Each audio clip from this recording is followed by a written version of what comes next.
Bus stand বলে railway স্টেশনে নিয়ে এলে দাদা? হ্যাঁ, আরে একটা জরুরি কাজে এসেছি, তুই যা। হ্যাঁ, সুরেন্দ্র বলে একজন আছে যাকে তুই চিনিস না, ওরই মিসিং কেসের ব্যাপারে আমি বেঙ্গালুরু যাচ্ছি ওকে খুঁজতে। বাড়িতে যদি কেউ জিজ্ঞেস করে বলে দিবি আমি হায়দ্রাবাদ গেছি। ওকে, তুই যা এবার।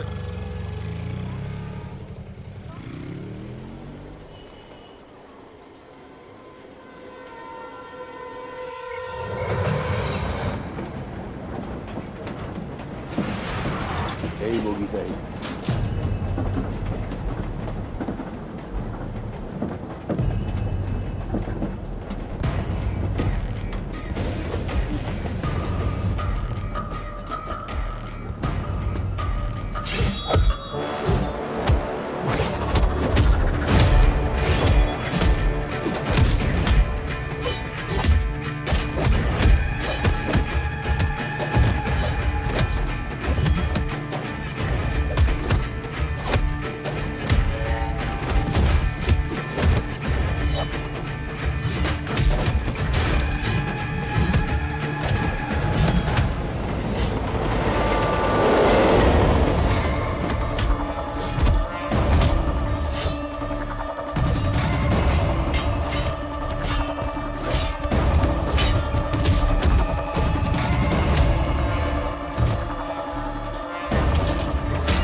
আরে অনন্ত, এ তুই কি করছিস?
এসব কি হয়ে গেল?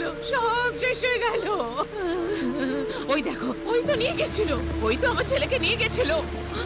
আর কি অবস্থায় নিয়ে এসেছে ফেরত দেখো আমার ছেলেটা। শয়তান, তোমার কিচ কোথাকার, আমার অভিশাপ লাগবে। শেষ হয়ে যাবি, সবাই শেষ হয়ে যাবে, তোরা মরে যাবি, তুই গলে পচে মরবি, পোকা জন্মাবে তোর মুখে। মরার সময় একটু জলও পাবি না, বলে দিলাম। হায় হায়, কি সর্বনাশ হলো আমার। আরে তোর তো বাসে করে হায়দ্রাবাদ যাওয়ার কথা ছিল, তুই ট্রেনে করে কখন কোথায় যাচ্ছিলিস? আরে তোর মাসির অভিশাপে আমাদের পরিবার ধ্বংস হয়ে যাবে।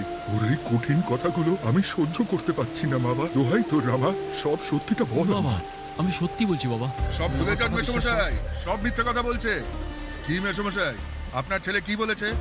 ওর বডিটা ট্রেন থেকে পড়ে গেছে এটাই বলেছে, তাই না? এটা সত্যি কথা নয়। সত্যিটা হলো চলন্ত ট্রেন থেকে কেউ ওকে ধাক্কা মেরে দিয়েছিল। বডিটা ল্যাম্পপোস্টে ধাক্কা খেয়ে টুকরো টুকরো হয়ে গেছিল। এ রামা বাবু, পুরো ফেসে গেলেন তো। আমাকে ফাঁসাবেন ভেবেছিলেন? এবার দেখুন আপনার সাথে কি হয়। আমি আপনাকে বাঁচার সুযোগই দেবো না। অনেক হিসেব বাকি আছে। হ্যাঁ, চলুন চলুন চলুন চলুন, পুলিশ স্টেশন চলুন। আয় তাড়াতাড়ি পা চালান, ইনকোয়ারি করতে হবে তো। রামা বাবা, আপাতত তোর সঙ্গে আমার তর্ক করার সময় নেই। আমার বাড়ির পরিবেশ এখন দুঃখ আর কষ্টে ভরা, তো ভুলেও আমাকে অকারণে ফাঁসাবার চেষ্টা না করাই ভালো। চেষ্টা তো করবোই, করতেই হবে আমায়। কি যেন কি বলেছিলেন আপনি প্রথমবার যেদিন দেখা হয়েছিল? কি একটা বলেছিলেন না? হ্যাঁ, ওই পুলিশেরা ক্রিমিনালদের ক্রাইম করার থেকে আটকায় না, কিন্তু সব সময় নিরপরাধীদের শিকার বানায়। এখন কি করি? আপনি তো ক্রিমিনাল, তাই না? তাহলে চলুন চলুন, পুলিশ স্টেশন চলুন।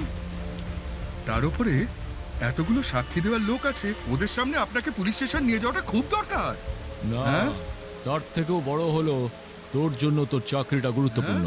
রেলওয়ে ট্র্যাকের পাশে তোর জন্ম হয়েছে, বস্তিতে থেকে তুই বড় হয়েছিস। তোর দাদু দিদা ঠাকুরদা ঠাকুমা তোকে একটা নোংরা পরিবেশে মানুষ করেছে, এবং তোর বাবা তোকে চটি দিয়ে মারে আর প্রচুর গালাগালিও করে। তোর ক্ষমতা আর মাইনের নিরিখে তোর সম্পত্তি 10 থেকে 15 লাখের বেশি কখনোই হওয়া উচিত ছিল না, কিন্তু এই মুহূর্তে সেটা 3 থেকে 4 কোটিরও অনেক বেশি। প্রমাণ হিসেবে সমস্ত পেপারস, পাসবুক আর বাকি সমস্ত ডিটেলস আমার কাছে রয়েছে। আরও শোন, তুই জালি কাগজপত্র দেখিয়ে পুলিশের এই চাকরিটা আদায় করেছিস, বুঝলি? ছোটবেলায় এক পুলিশ অফিসার তোকে দত্তক নিয়েছিল এই বলে একটা ফেক সার্টিফিকেট বানিয়েছিস। কম্প্যাশনেট অ্যাপয়েন্টমেন্টের সুযোগ নিয়ে তুই এই পুলিশের চাকরিটা আদায় করেছিস। আমাকে শুধু একটা রেজিস্ট্রি পাঠাতে হবে, আর তাহলেই তোর এই চাকরির ইতি।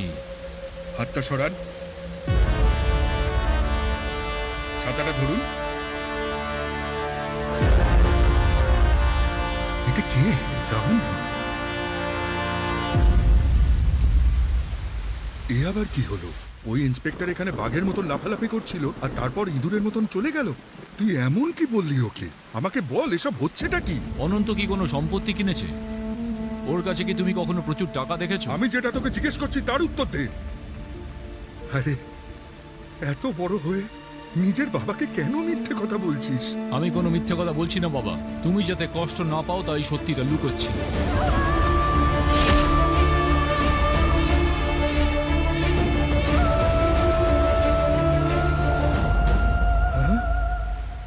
শোন, আমাকে এত ঘুরিয়ে ফিরে মিথ্যে কথা বলার প্রয়োজন নেই। আরে ওই অনন্ত আমার চোখের সামনেই ছোট থেকে বড় হয়েছে। আমি বিশ্বাস করতে পারছি না তুই নিশ্চয়ই নাটক করছিস। জানি না কেন আমি এগুলো মন থেকে মেনে নিতে পারছি না।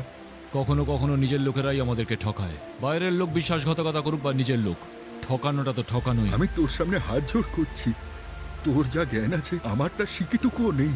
তুই যদি আমাদের সবাইকে সুখী দেখতে চাস, মালিনীর কেসটা যত তাড়াতাড়ি সম্ভব ছেড়ে দে।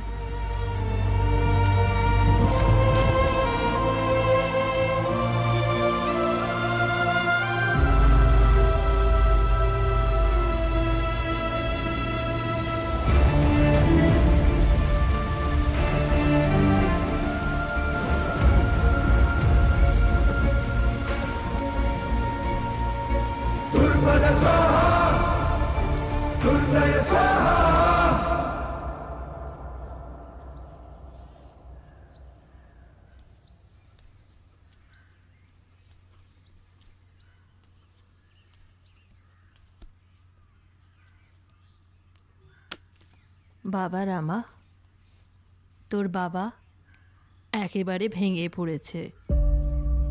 শুধু এক জায়গায় বসে খালি চিন্তাই করে যায়।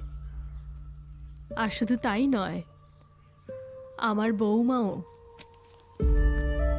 তোকে তো কিছু বলতে পারে না, শুধু চোখের জল ফেলে। ওর বাবা মার কাছে গিয়ে জোর করে হাসি মুখে থাকে। আমার আর এটা সহ্য হচ্ছে না বাবা। তুই একটা কিছু কর যাতে সব কিছু আগের মতো হয়ে যায়। শোনো মা, সমস্যা যখন ছোট হয় তখন সেটা ফোড়ার মতো, আর সমস্যা যখন হাতের বাইরে বেরিয়ে যায় তখন সেটা ঘা হয়ে যায়। যাওয়ার সময় অনন্ত অনেকগুলো প্রশ্নের মুখে দাঁড় করিয়ে গেছে। সেই প্রশ্নের উত্তর তো খুঁজে বের করতেই হবে।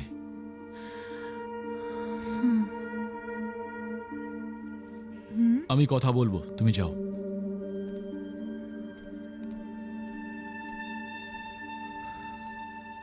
নন্দিনী,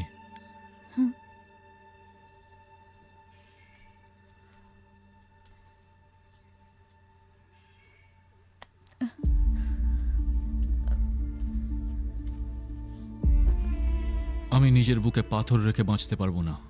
সত্যের পথে লড়াই করেই আমি বাঁচতে চাই। আমার জন্য আর কয়েকটা দিন সহ্য করে নাও, আমি সব ঠিক করে দেবো।